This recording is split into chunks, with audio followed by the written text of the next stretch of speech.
Hello everyone, welcome back to my YouTube channel. This is Madge, and for today's video we're going to talk about Loot TV guys. Alamin natin kung bakit nga ba hindi na nagpipay or nagbabayad or nagbibigay ng anything si Loot TV guys. So recently, nakatanggap pala ako ng email regarding about it. So nag-explain sila kung bakit nagkaganon yung sa Loot TV. Okay? At kung meron silang bagong ilo-launch, so alamin din natin yan in this video, kaya wag kayo mag-skip. Stay till the end of this video para wala kayong ma-miss na important details guys. Kung meron man silang bagong ilo-launch, tuturuan kayo na step by step kung paano kayo mag-create ng account, paano nga ba gawin ito aside guys. So before we jump into it, make sure you like this video, subscribe to my channel if you have not already, and ring that notification bell so you always be updated to my upcoming videos and off the clock episodes. So as you can see guys, ito yung email sa akin ni Loot TV na mag-move na sila. So kaya nagkaganon siya this past few months or weeks na hindi na sila nagbibigay ng points or para maging money. So ito na nga siya, magiging Cheddar TV na siya guys. So ililipat nila yung mga videos nila sa Cheddar TV. So same lang din siya ng process ni Loot TV guys,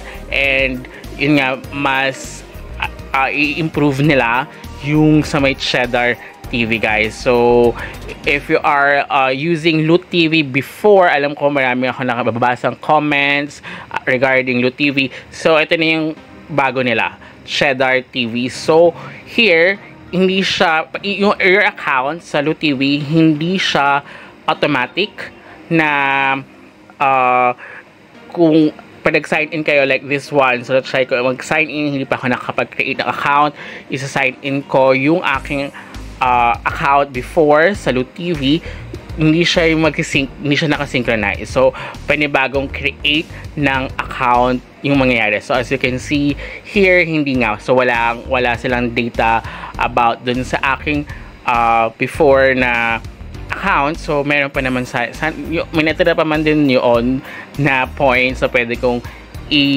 ilagay sa mga ginagawang mga or sa kanilang affiliated na mga sites katulad ni Free Cash, nila Final Autoclaim, nila autoclaim.org, diba? So marami pang iba. So here, kailangan natin gumawa. So same lang din naman siya ng process ni Loot TV. So pag create ng account, kailangan nyo rito ng email, your username, preferred username, and then your preferred password, confirm password, and of course dito is may mili kayo. Pwede naman lahat katulad ng ginagawa ko right now.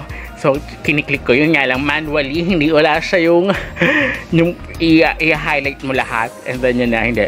So kailangan mo silang i-click. So pwede naman din tatlo lang if you want, but ako kasi para mas okay sa akin ha, na lalahatin ko para at least once na inopen ko siya, may variety na pwede kong panoorin, diba? So pag konti lang siya, baka mamaya hindi pa nila ma-update. Syempre nag-upload lang din naman din sila guys. So check natin kung may mga bagong features din dito si Cheddar TV. So wala na si Loot TV, Cheddar TV na ang bago guys. Okay? So pwede naman din, it's up to you kung lalahatin nyo siya or pipili lang kayo ng ano ba yung interest nyo talaga, diba guys? So kung ano yung magandang panoorin ninyo, diba? Pero dito naman kasi ako hindi ko siya pinapanood, hinahayaan ko lang siya, kumbaga like kaya sa laptop nasa kabilang screen lang siya. So para at least basta nagko-continue mag-play yung video, doon ka magkakaroon ng points. So dito cheese point yung parang tawag nila, diba? So something like that.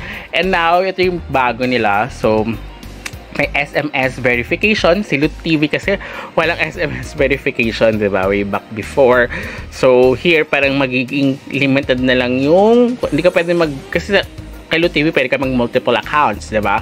Especially kung hindi naman kasi kailangan ng SMS verification. Basta meron kang email address, pwede kang gumawa ng other account. But dito, dahil may SMS verification, so you need mobile number. Pwedeng dalawa siguro, tatlo, but di ka bibili siguro ng 100 pieces na mobile number guys, diba? So ganun nga siya. And now once na nakuha nyo yung okay na. So, ayan, verified na your account is already email verified. So, yun din, kailangan nyo i-verified sa inyong email. So, nasa, ano yan, Gmail account nyo, guys. So, click nyo lang siya, and then, ayan. So, dito kasi binablock pa ngayon aking, mga, anti-ano ko. So, ayan, guys. So, okay na siya. So, here, makita nyo yung home, trending, watch history. So, dito yung link account. So, panibago na naman. Dahil new account to. So, panibagong paglilink. So, andito pa rin, ayun yung free cash. So, coin to play. So, ang dami pang iba. So, pwede nyo siya. Dito, pag nag-link kayo, kailangan nyo i-open muna. Kaya sa free cash, i-open nyo yung free cash. And then, hanapin nyo yung Loot TV. Lootably pa rin nakapangalan doon. And then, yung video no nakalagay ng Cheddar TV na for sure. So, but i-ano natin yan sa next video. Mag-ipon muna tayo ng points or cheese points para papakita ko sa inyo sa next video is pag-withdraw. Okay? So, meron sila rito. Kung gusto nyo mag-upload ng video, kailangan nyo mag-apply. So, interact with the community. So, ayan. You need to input your full name, email address, so automatic na siya once na nakapag-create kayo ng account. YouTube channel link. So, I think i-check nila yan kung ilan yung inyong followers, possible. Ayan. And then, your content description. So, pwede rin kayo kumita dito by magiging content creator kayo. So, ito yung bagong feature nila. Kasi kay Loot TV, wala, diba? So, maganda to, guys. Kung mahilig kayo gumawa o mag-content at meron kayong YouTube channel, additional din to, guys, bukod sa makuha nyo. So, ayan. So, mag-try tayo. So, mag-ano ako neto.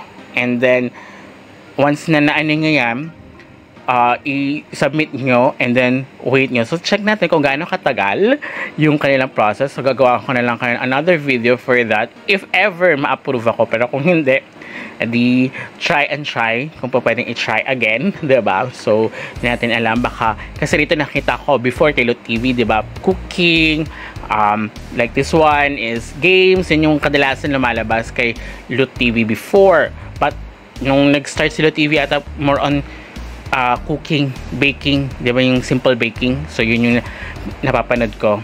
But hanggang sa lumago siya, hanggang sa nagkaroon ng mga games na katulad na ganito.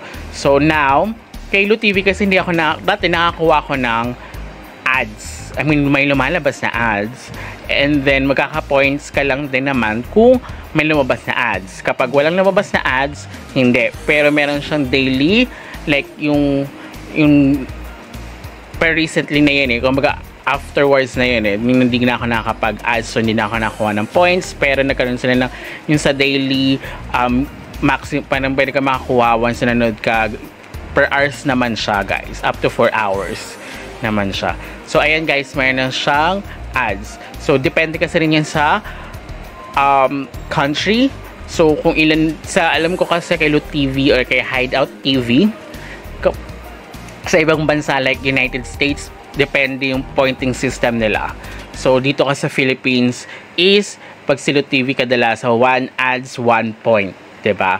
But minsan is 1 video, tapos may lumabas sa ads, 1 point lang siya. So, napakatagal, diba? Sana lagyan din nila dito, ibalik nila yung hours of watching. Kunyari, diba, naka 4 hours kayo of naka-open lang si Cheddar TV, sorry, Loot TV na naman ako. Si Cheddar TV is may karagdagan, diba, na points na milestone. Kung yan, naka 2 hours, katulad dati na may 3 points or 10 points, 20 points, diba? So, yun. I think the minimum will be 10 points again dito kay Cheddar TV. So, pabalik ako na lang kayo, guys, o gagawa ko na another video kung paano mag-withdraw ko. So, mag-iipon muna ako ng points, guys, and update you kung ano bang ano. So, wala na si Loot TV.